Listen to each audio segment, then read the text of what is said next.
VCY America presents Crosstalk, a nationwide call-in program discussing issues that have an effect on our families, our communities, our churches, our nation, and our world. Crosstalk, an opportunity for you to voice your concerns for biblical principles. And now live by satellite and around the world on the internet at vcyamerica.org. Here is today's Crosstalk. Glad to have you aboard. Thank you for joining us on the VCY America radio network for Crosstalk, and maybe an affiliate station that, of course, joins us for Crosstalk each week and each day, and we certainly thank you for doing so. In for Jim Schneider, I am Dalton Windsor. It has been a big week of programs here. We'll talk a little bit more about that later on in today's program, as we have quite the stack ahead of us here to get through, just to see that we can kind of get things, get caught up on all the things that, you may have missed, or that even the mainstream media, legacy media, may have missed, or just set aside during the week. Our thanks to Sandy for compiling these stories, Brother Dennis and Master Control, and we are ready to go. Right here, though, at the beginning of the program, I'm thinking of a verse in the Bible, at the very ending of the Bible. Right here at the very beginning of the program, I'm thinking of the very ending of the Scriptures in Revelation chapter 22.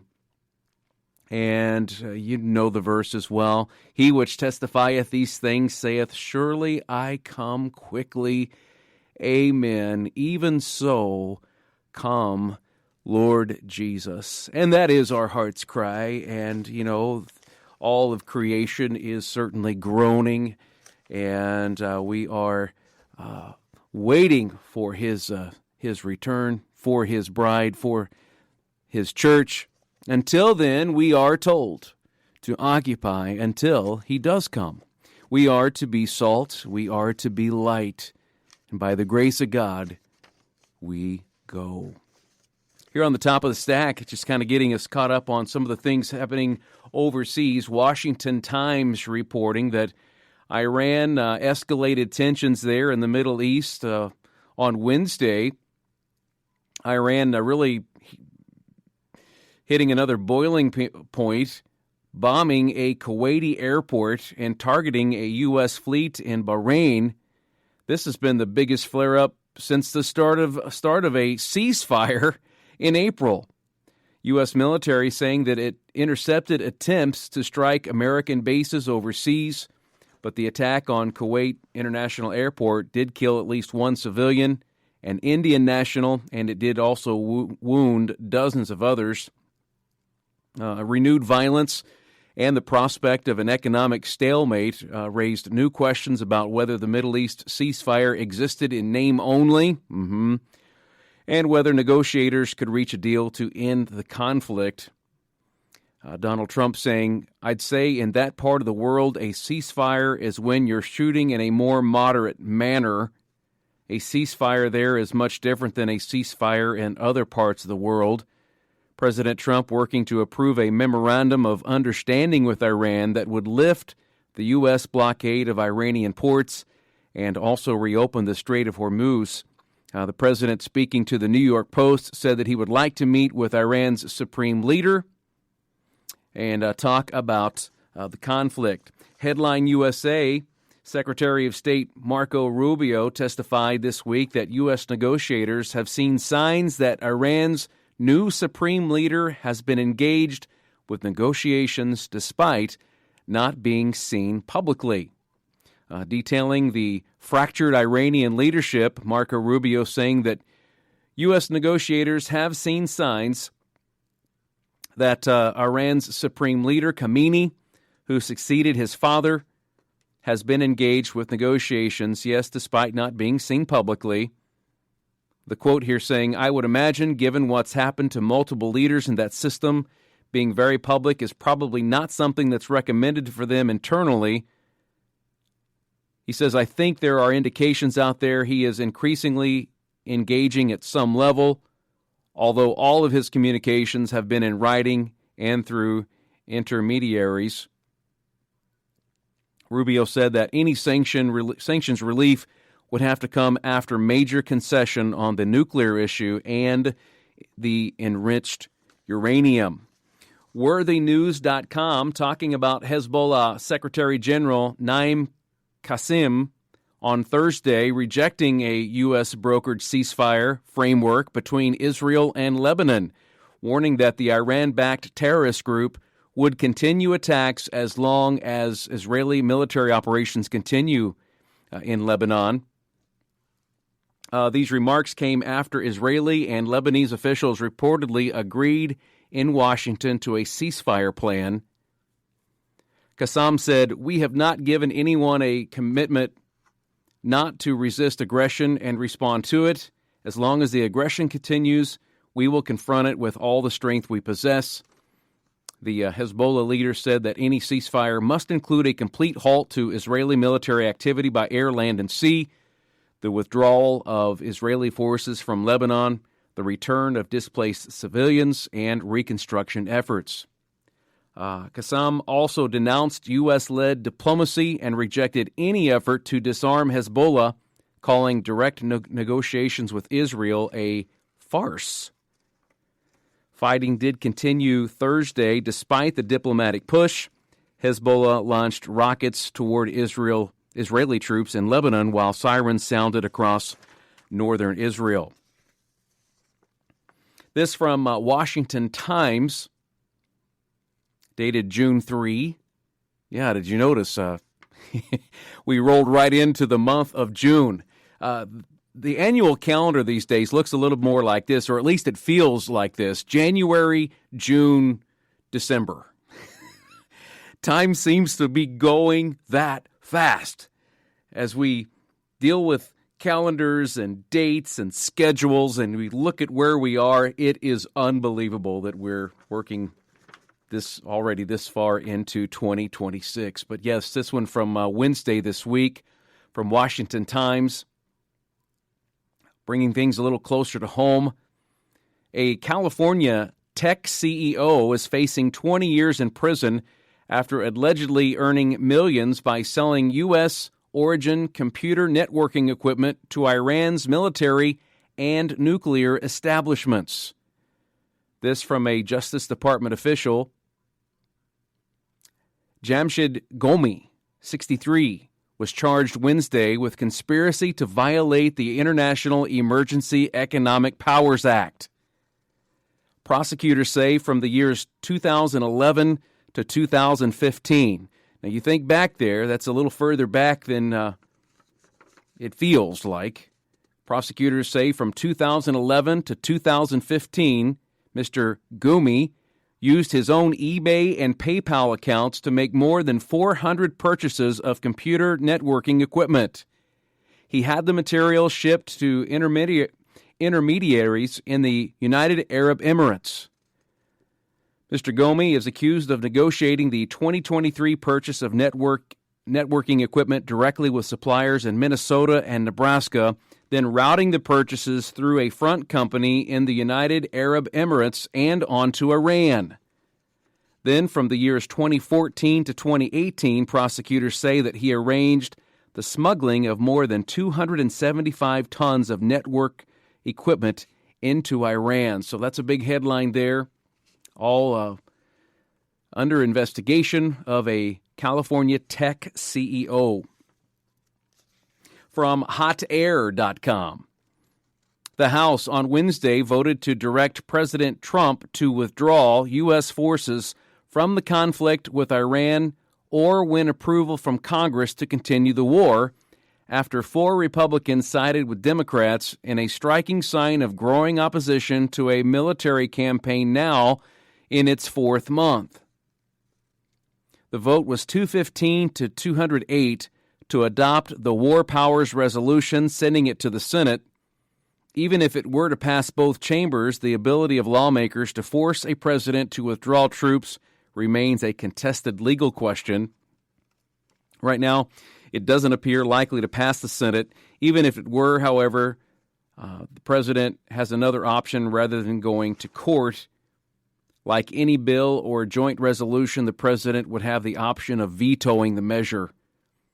In other words, there's not much legal impact from this vote, and even Senate passage would be no impediment to the mission, not unless 2/3 of both chambers opposed it. Going to notice as we just mill through these stories today of the back and forth, and even the unity we're seeing on both sides of the aisle. You know, one party crossing over to the other aisle and surprising some, and then not surprising others. But you're seem to be seeing that in a lot of these stories that have been coming over that we've been compiling this week. Washington Times reporting that Russia has launched hundreds of drones and dozens of missiles against Kiev and other Ukrainian cities, killing at least 18 civilians and wounding more than 100 others. This from as early as Tuesday this week. The damage trapped some people under the rubble of apartment buildings. Emergency crews digging through the wreckage pulled out the body of a 3-year-old and the bodies of a mother and her 8-year-old son. That in a central Ukrainian city. Kiev residents had been on edge for days after Russia warned that a massive aerial attack was coming, warning foreign diplomats to leave the Ukrainian capital. President Zelensky appealed for more U.S. and European support, describing the massive attack as an explicit statement by Russia. The Russian strategy seeks to take advantage of Ukraine's shortage of U.S.-made Patriot air defense missiles, with international stocks depleted by the current war in Iran. Fox News, the Republican-led House on Thursday passed a sweeping security package providing new military aid to Ukraine and imposing sanctions on Russia, delivering a sharp rebuke to the Trump administration, who actually opposed the measure. 18 Republicans crossed party lines to support the Democrat-authored legislation in a vote of 226 to 195. And that goes along with what we just talked about, how often we're seeing, one party crossing party lines and joining in on, something of this nature. The measure now heads to the Senate, where it faces an uphill battle to clear the chamber. The White House said the legislation would undermine President Donald Trump's goal of ending the prolonged conflict, and that he would veto the measure. Surely, according to a statement obtained by Fox News Digital. Maybe time for one more quick headline before we already have a break in front of us here. From the Geller Report, import the Hira, become the Hira, import jihad, get jihad. These terrible scenes out of Paris speak for themselves. Muslims screaming Allahu Akbar set huge fire at the foot of the Eiffel Tower. 1 dead, hundreds injured as invaders rioted and looted across France. Last Sunday night, 57 police officers were among the injured. That is just the first segment, and it feels like we have already been around the world here with just getting headlines in on what we know as a Friday news roundup and comment. We're glad you're with us. We'll come back and, of course, continue on the other side of the break. Back to Genesis with Dr. John Morris, president, author, and creation seminar speaker with the Institute for Creation Research.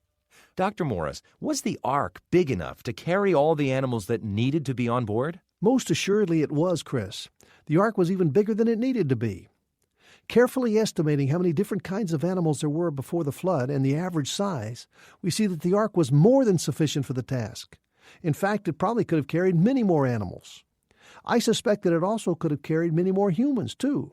But they had all rejected God's offer to repent and get on board. They died in the flood, but there was room on board. Chris, we don't know all the details about the flood, but those that we do know fit very nicely into the Back to Genesis truth of creation and the flood. If you'd like to go back to Genesis, you can find us on the web at www.icr.org. For the Institute for Creation Research, I'm Chris O'Brien. Thanks for tuning in.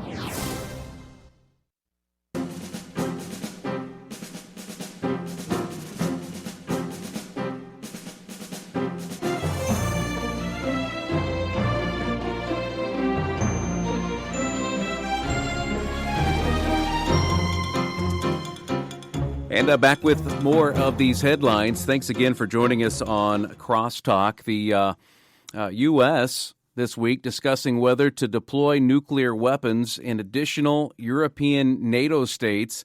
This from the Financial News, reporting this on Tuesday, and all according to Newsmax.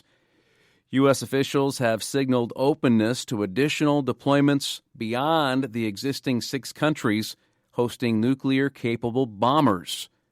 The move would involve more countries to host so-called U.S. dual-capable aircraft, which are able to deliver nuclear strikes.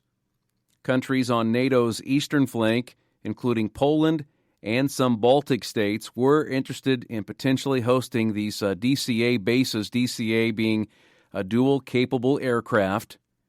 All of this from that report issued Tuesday, June 2. Fox News reporting Secretary of State Marco Rubio put U.S. organizations on notice that they can no longer do business with a key Cuban organization that has spent over 6 decades since the launch of Fidel Castro's communist revolution in 1959, cultivating relationships with U.S. activists and groups, many of them now funded by communist American tycoon Neville Roy Singham. The sanctions target the Cuban Institute of Friendship with the Peoples, known by its Spanish acronym ICAP, ICAP. For decades, Cuba has been the world capital for radical left-wing terrorism, Rubio said. The regime in Havana has recruited, trained, and backed violent Marxist and Third Worldist movements across our hemisphere and beyond. Rubio said, today we are targeting the network that enables and funds Cuba's subversive and radical operations.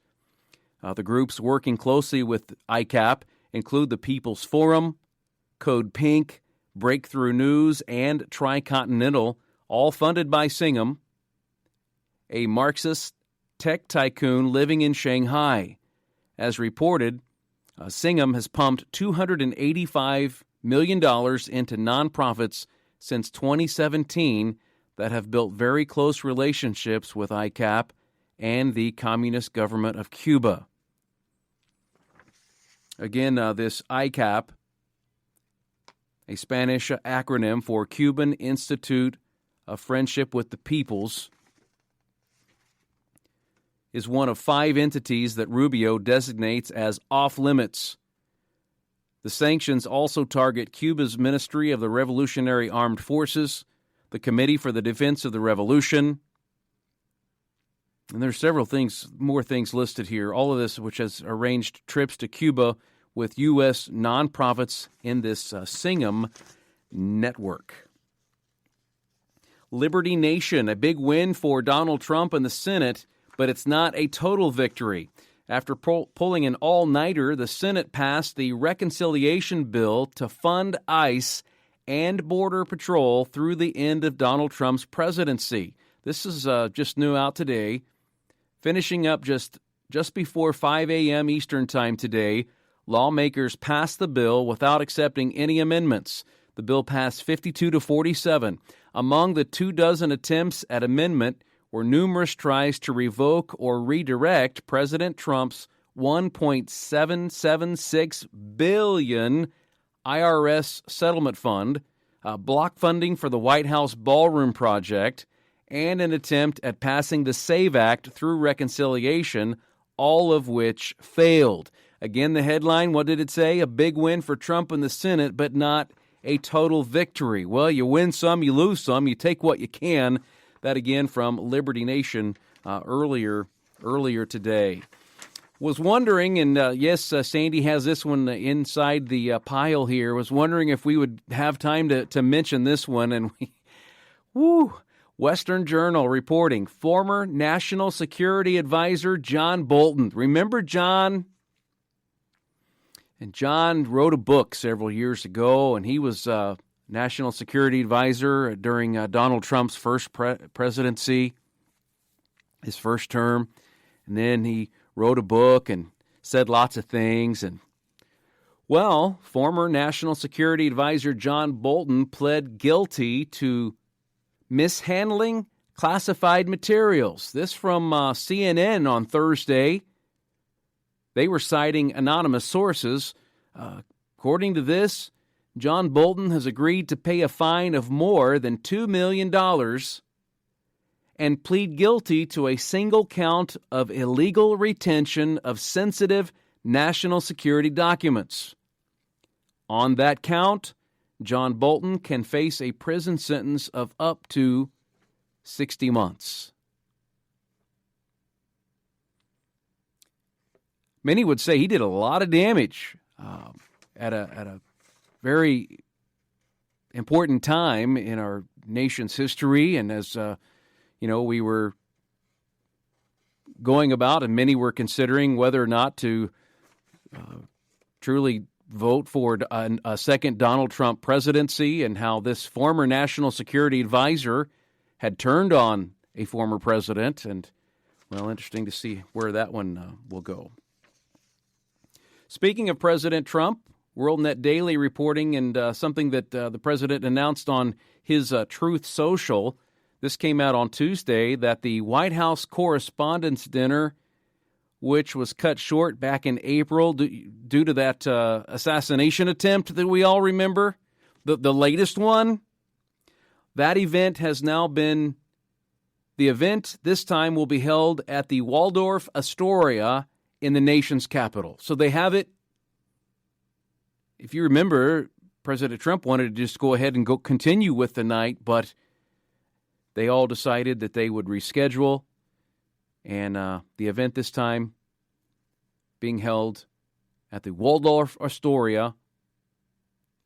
I'm looking for has the new date? Yes, will be rescheduled to July the 24th. So the White House Correspondents' Dinner rescheduled and at a new location. Here's a headline. Nothing to see here. Move along. Nothing to see here. Again, WorldNet Daily saying a U.S. Senator warns school board president is calling for the murder of Donald Trump. Apparently, it's another case of the cryptic 8647. A U.S. Senator says it's coming from the president of a school board who is calling for the murder of President Donald Trump. Senator Eric Schmidt, a Republican in Missouri, shared an X post by Judy Modica, president of the school board in Kirkwood, Missouri, who used that numeric term 8647. 86 saying to kill, 47 meaning the United States' 47th president. A numeric term, 8647. Nothing to see here, just the president of the Kirkwood, Missouri School Board calling for the murder of the President of the United States, says Senator Eric Schmidt of Missouri. No news coverage about it, just the casual acceptance of the left's assassination culture, said Schmidt. The Luigi left, a reference to those on the political left who support Luigi Mangione, the alleged assassin of United Healthcare CEO Brian Thompson, who was gunned down in New York in December of 2024.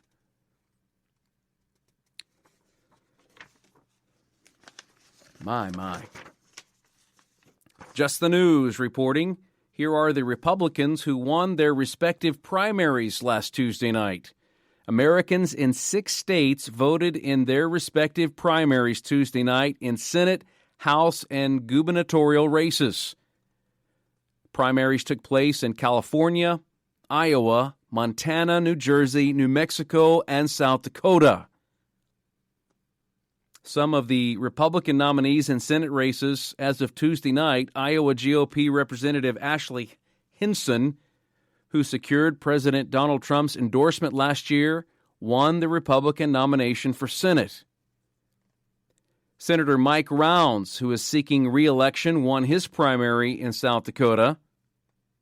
Republican candidate Larry Marker, as a write-in candidate, won the Republican nomination in New Mexico. Republican candidate Kurt Alme won his party's nomination for Senate in Montana, among other wins. The Washington Examiner saying now that Tom Keene Jr. set to face Rebecca Bennett in November.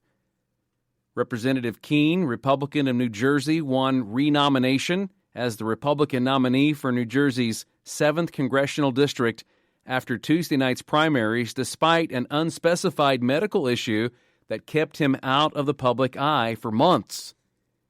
Keene, 57 years old, was unopposed in the GOP primary and is set to face off against the Democratic nominee, former Navy pilot Rebecca Bennett, in this fall's general election. Few details have been shared by Keene's office about his health, though the congressman said in a Tuesday afternoon statement that he is more energized than ever to fight for the district and would transition from virtual work to in-person work within a matter of weeks. You know, there's so much being said. Obviously, already seeing these spring elections and hearing about the fall midterms, and we've got more stories on that here in the pile. And how about you, friend? Are you registered to vote where you live? Okay. Well, some of you can't say that you are because you're not. And you need to be. What a privilege we have in our nation to vote. And you hear so many comments that, well, they're all rigged these days. And, well, until that all gets figured out, if it ever does, let's you and I do our civic duty anyway, and let's vote. Let's let our voice be heard this fall. Or as these states we were just talking about, where they've already had their primaries, their respective primaries last Tuesday night, let's show up like many of these did and let our voice be heard. Okay? Let's, if you are registered to vote, what else can we do? Maybe we can help some of these campaigns, knock on some doors. We can certainly be praying. As every election, every next election, every coming election is certainly always the next most important one in our nation's history, and I agree with that. Story here on California elections. Several of California's most closely watched races remained unresolved Wednesday and Thursday this week as officials continued counting ballots days after voters headed to the polls. Now, we have another story coming up on that about how these votes just lay around and how votes can just come in days and days after the fact. We've got a break here about to bust in. We'll probably just pause right here and come back and talk more about this, which is taking place out in California. Why can't we just have an election day and get our votes counted? We are America. We can do this. Or we should be able to have election day, not election week or election weeks or month. Let's have election day. Let's vote and count the votes. We'll pick this up on the other side. Stay with us.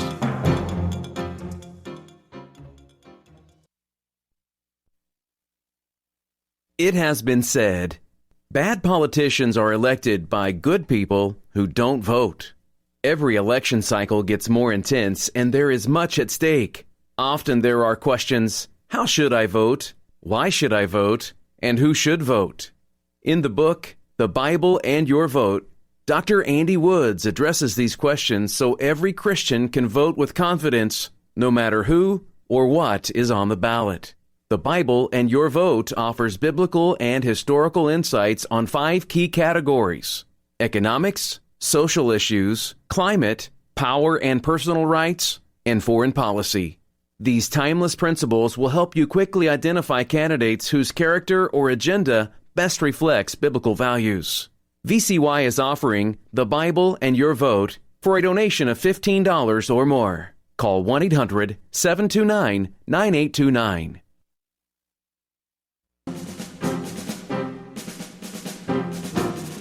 We are back on the VCY America Radio Network. Again, in for Jim Schneider. I am Dalton Windsor. Speaking of voting, just before the break, we were beginning on the story out of California and some of the election results there.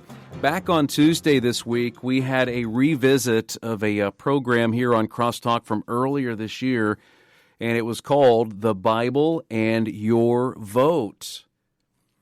Now, if you missed that this past week, Tuesday, if you missed that broadcast with Dr. Andy Woods, Jim Schneider was talking with Andy Woods. If you missed that, it's on demand. You can listen now. Well, wait until Crosstalk's over, please. You could listen, next hour or whenever convenient for you, but they're on demand at crosstalkamerica.com. What an informative program that is. In fact, that one's going to get my vote for Best of the Week, which gets another play on the weekend on the VCY network, 1 p.m. Eastern, 12 p.m. Central Time on Saturday. We will be re-airing the program with Dr. Andy Woods, The Bible and Your Vote. So important for Christians to let their voice be heard in the ballot box. And so that was on Tuesday this week. We had several revisits yesterday, and we've had some calls about this one. Folks, really in unbelief by the title of yesterday's Crosstalk, why students here in America, why students are losing the ability to read.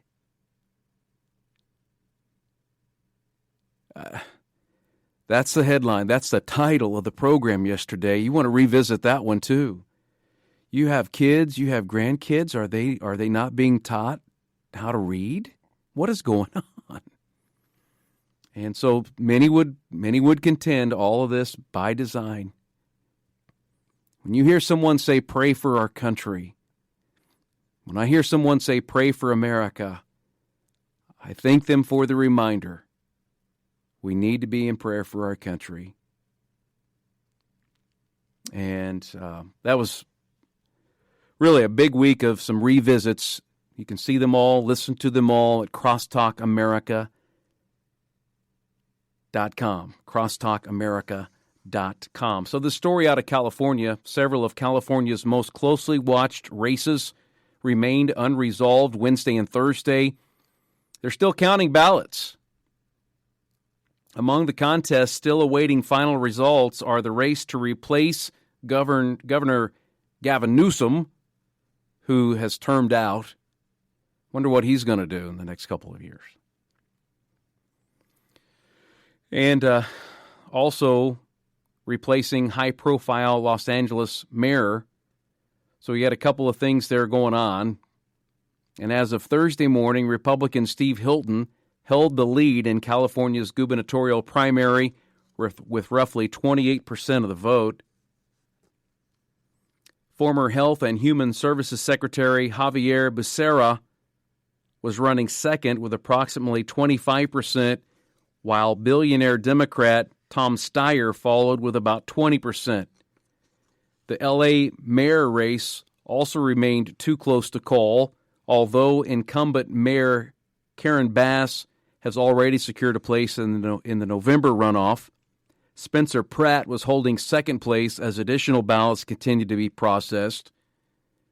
Pratt had captured roughly 30% of the vote, while Los Angeles City Council member Nithya Raman trailed at 22%.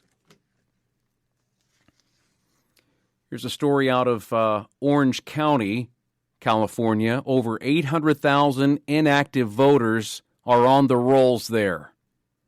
This from the Geller Report. Orange County Supervisor Don Wagner, the Republican candidate for Secretary of State, joined the American Independent Party of California in suing incumbent Secretary of State Shirley Weber, alleging that 873,092 inactive voter registrations are still on the rolls.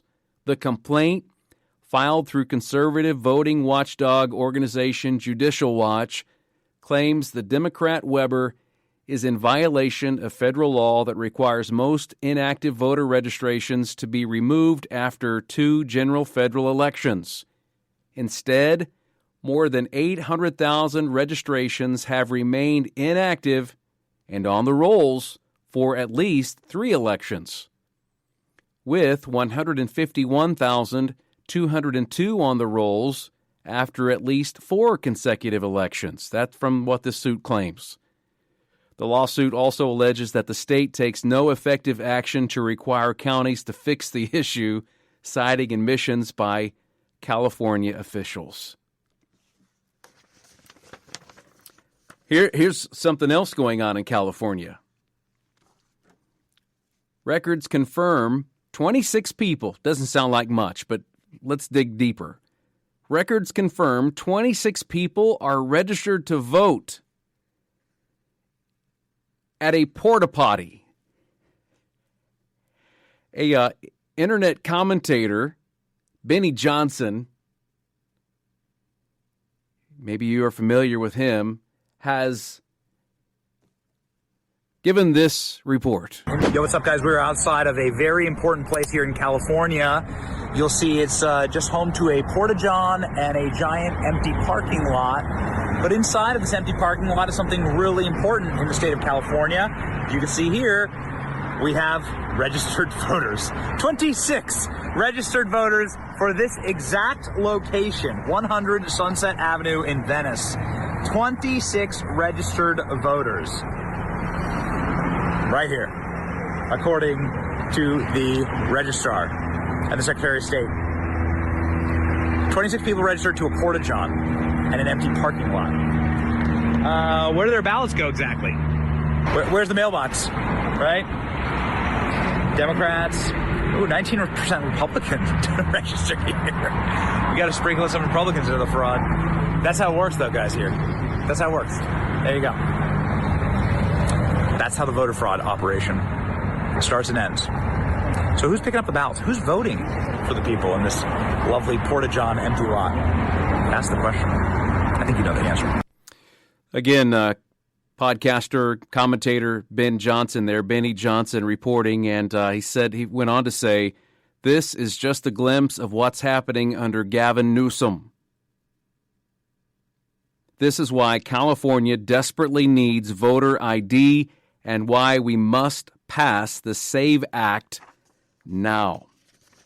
This from RedState.com, Trump pushing the United States Postal Service mail ballot verification plan.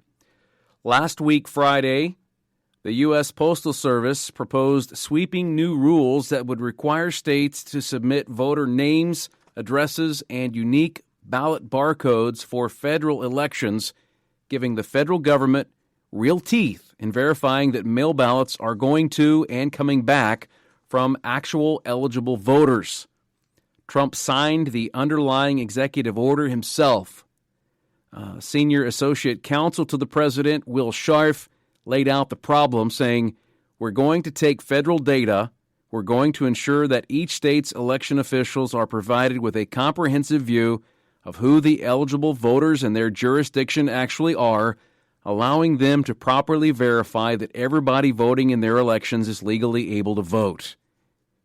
He went on to say it orders the Postmaster General and the U.S. Postal Service to take bold new measures to verify that ballots, both being sent to people, are being sent to people who are eligible to vote, and then that ballots being returned are being properly returned by eligible voters only.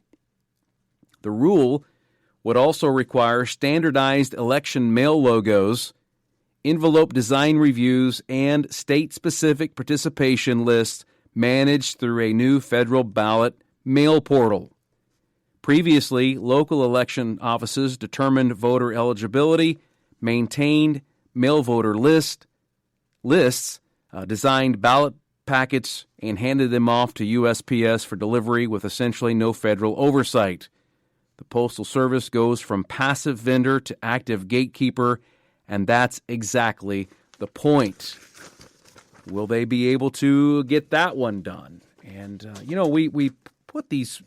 we vote for these people to, go in and run these things, and people are appointed to, do their job, and is that too much to ask of our elected officials and those who are appointed to these.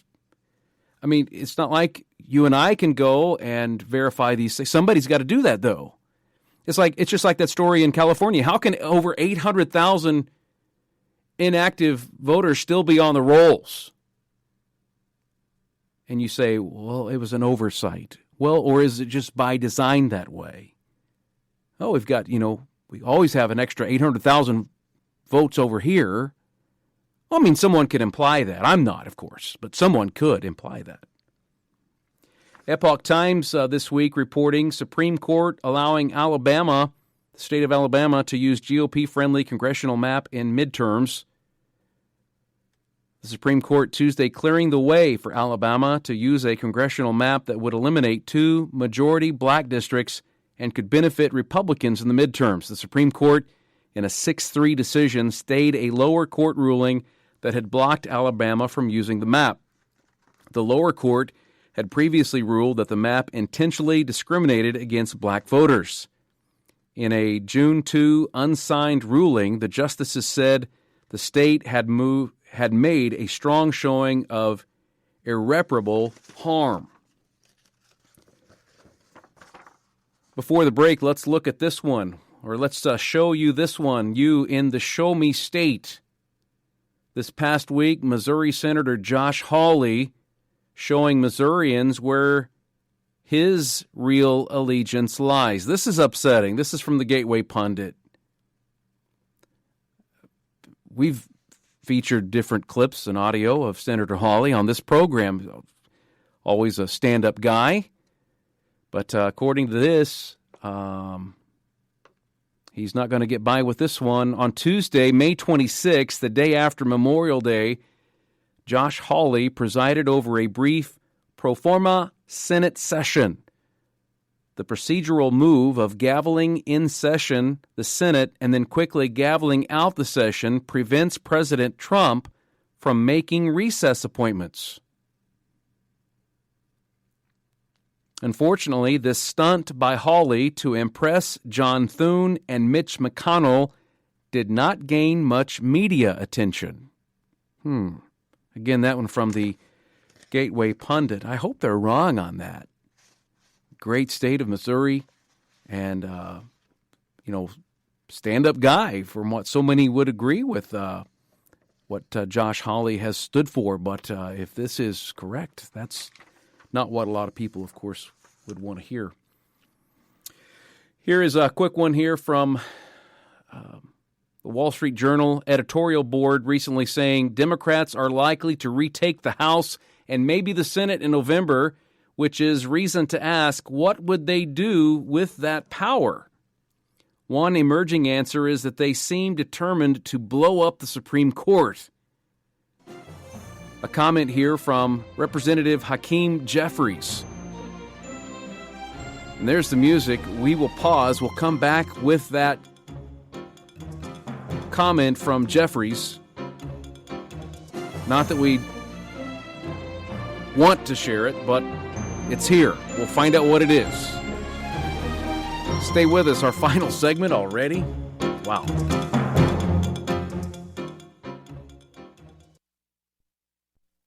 For the Worldview Report, I'm Brennan House. Our website's worldviewtube.com. A new report out by SRN News, well, it should stop every discerning Christian in their tracks because according to a new Lifeway research poll, 73% of self-described evangelical Christians in Canada now agree that everyone is born innocent in the eyes of God. 66% affirm that everyone sins a little, but most people are good by nature. And then a stunning 66%, they believe that the Holy Spirit is a force, but is not a personal being. Of course, that last one is a literal attack on the gospel itself, the Trinity. But let's take this issue of people being born innocent. The Bible speaks to this. I was conceived in sin. All have sinned and fallen short of the glory of God. The heart and mind are deceitfully wicked above all else. Who can know it? The Bible speaks to these issues. Clearly, there's not enough Bible teaching in the churches of Canada. And I think this would also hold for America. I'm Brennan House.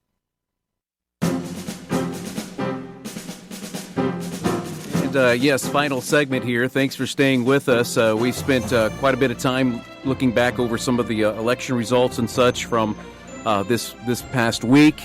And if you come away with anything from today's reports here is that I hope that you are registered to vote and that you will vote in your next elections. But anyway, this story out of the Wall Street Journal editorial board saying that Democrats are likely to retake the House and Senate in November, which is reason to ask what would they do with that power.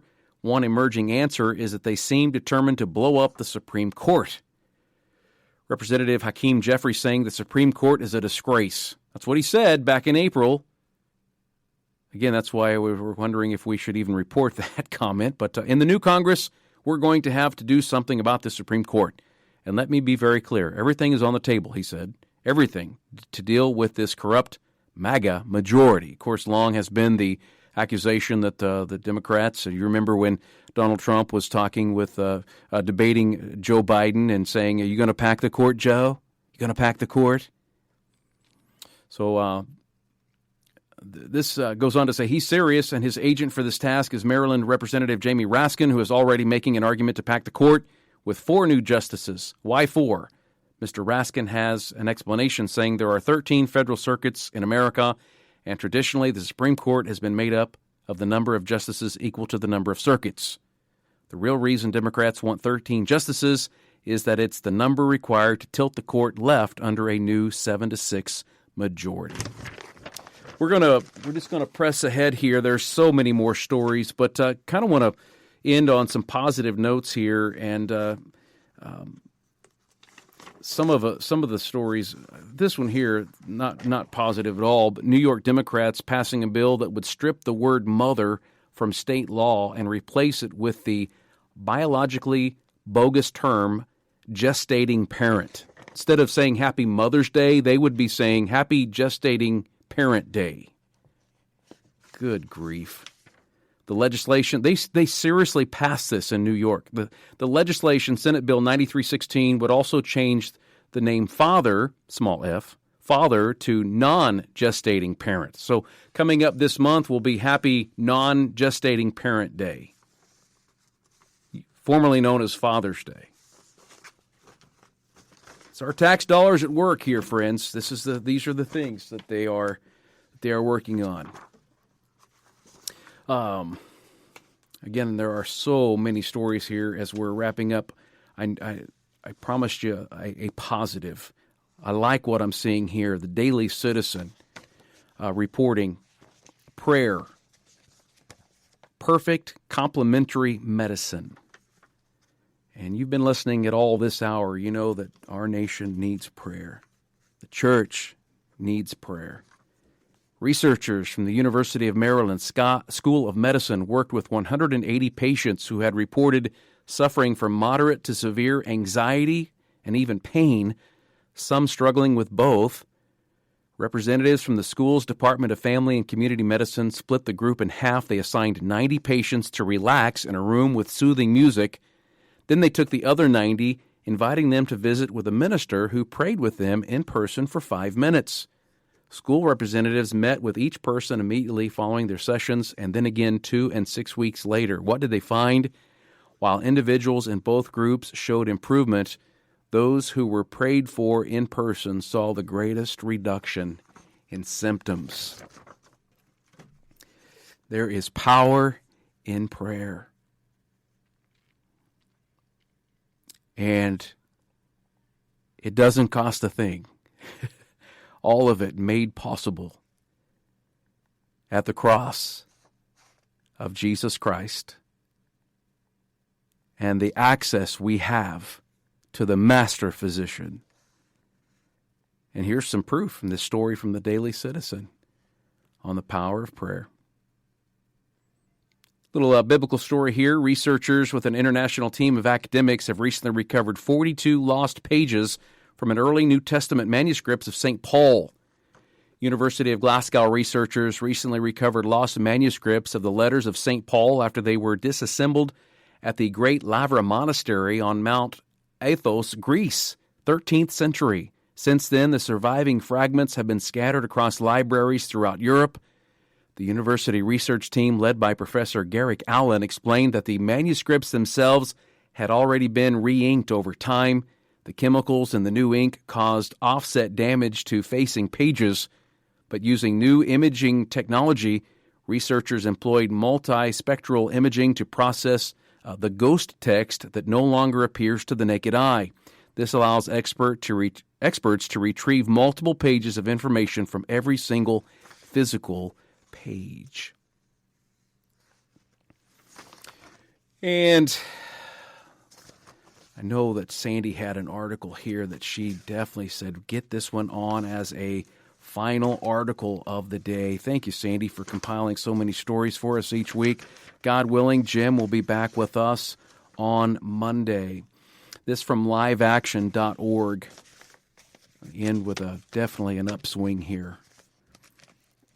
Listen to this. A premature baby boy was born 13 weeks early. That's premature. And the baby boy was put in a sandwich bag. Immediately after birth, that baby boy is now thriving, thanks to doctors, thanks be to God. Baby Blake was born 13 weeks early when his mother Lauren was only 15. Her water broke when she was only 5 months pregnant. She remained in a slow labor for a further month afterward. During a checkup, doctors were unable to find baby Blake's heartbeat. The umbilical cord had become caught, circulation cut off. Lauren then had to leave an emergency cesarean section birth. Blake was successfully delivered. Doctors immediately put the premature baby into a sandwich bag. Techniques like this often used when babies are born prematurely at a very low weight. It helps regulate their temperatures, keep them warm enough. Baby Blake spent the first 4 months of his life in a neonatal intensive care unit with health issues, including anemia, a bleed in the brain, inflammation, tissue death in the intestines. He also developed chronic lung disease, which meant that he had to use supplemental oxygen for 3 years. Despite this, said all of that to say this. Despite this, 13 years later, yes, Blake is 13 years old and thriving. He has even set up his own home baking business, spent years in Sea Cadets, taking part in charities and remembrance parades. That from his mother. Hallelujah. Friends, but God.